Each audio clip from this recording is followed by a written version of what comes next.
सरकार के पास नोट छापने की मशीन है तो लोगों से टैक्स क्यों लेते हैं और दूसरा देश से कर्ज क्यों लेते हैं। इन्फ्लेशन, महंगाई का खतरा। पैसा सिर्फ एक कागज़ का टुकड़ा है जिसकी वैल्यू तभी होती है जब उसके पीछे कोई वैल्यू, गुड्स और सर्विस हो। अगर सरकार धीरे सारे पैसे छाप कर सबको बांट दे तो सबको पास बहुत पैसा आ जाएगा। जब सबके पास पैसा होगा तो लोग चीज़ें ज़्यादा खरीदेंगे, लेकिन मार्केट में सामान जैसे सवाल तेल या मोबाइल तो उतना ही है। जब डिमांड बढ़ेगी और सप्लाई कम न होगी तो चीज़ की कीमत अचानक बहुत बढ़ जाएगी।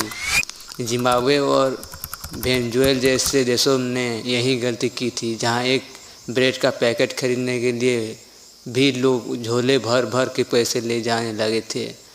टैक्स क्यों ज़रूरी है? टैक्स सिर्फ पैसा इकट्ठा करने का जरिया नहीं है, बल्कि इसके और भी काम है। Liquidity control. टैक्स के जरिए सरकार मार्केट से एक्स्ट्रा पैसा वापस खींचती है ताकि महंगाई कुछ में रहे। Social equality. अमीरों से ज़्यादा टैक्स लेकर सरकार गरीबों के लिए योजनाएं जैसे मुफ्त राशन या इलाज चलाती है।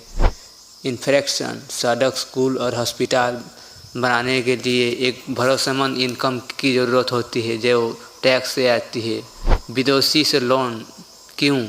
सरकार अपने देश के करेंसी जैसे रुपए तो छाप सकती है, लेकिन इंटरनेशनल मार्केट में वो नहीं चलाती।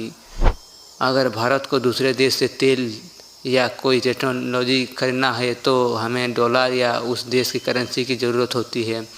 डॉलर हम छाप नहीं सकते, इसलिए हमें वर्ल्ड बैंक या दूसरे देशों से लोन लेना पड़ता है। एक्सपोर्ट करके कमाना पड़ता है। करेंसी की वैल्यू। अगर कोई देश हद से ज़्यादा पैसा छापने लगे तो इंटरनेशनल मार्केट में उसकी करेंसी की वैल्यू गिर जाती है। इससे उस देश का व्यापार, ट्रेड चौपट हो सकता है और लोग उस देश की इकोनॉमी पर भरोसा करना बंद कर देते हैं। पैसा छापना नशे जैसा है। थोड़ी देर के लिए अच्छा लग सकता है, लेकिन ज़्यादा होने पर इकोनॉमी ओवरडोज से तबाह हो सकती है। इसलिए टैक्स और लोन एक जिम्मेदारी तरीका है देश चलाने का। क्या आपको लगता है कि टैक्स के पैसे का सही इस्तेमाल हो रहा है, या आपके हिसाब से कोई बेहतर तरीका हो सकता है? कमेंट कीजिए। अगर वीडियो अच्छी लगे तो सब्सक्राइब, लाइक, शेयर कीजिए।